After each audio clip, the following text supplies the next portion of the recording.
Is your iPhone stubbornly refusing to ring, leaving you missing important calls?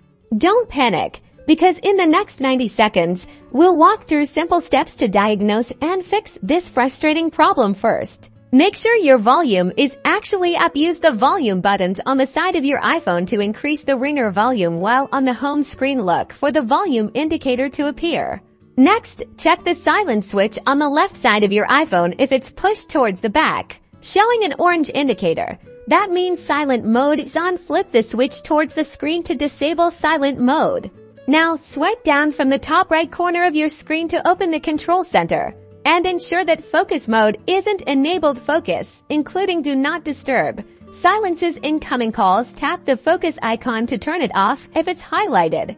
If the issue persists, open the Settings app and tap on Phone. Scroll down and select Call Forwarding. Make sure Call Forwarding is toggled off. If it's on, your calls might be being redirected. Back in the Settings app, tap on Sounds and Haptics here.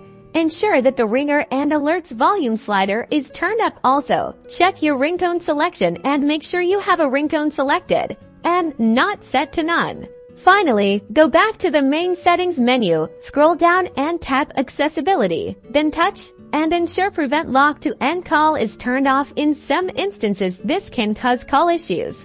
And that's it. By following these steps, you should have your iPhone ringing again in no time. If you're still having trouble, it might be time to contact Apple support for more advanced assistance. Don't forget to like and subscribe for more iPhone tips and tricks.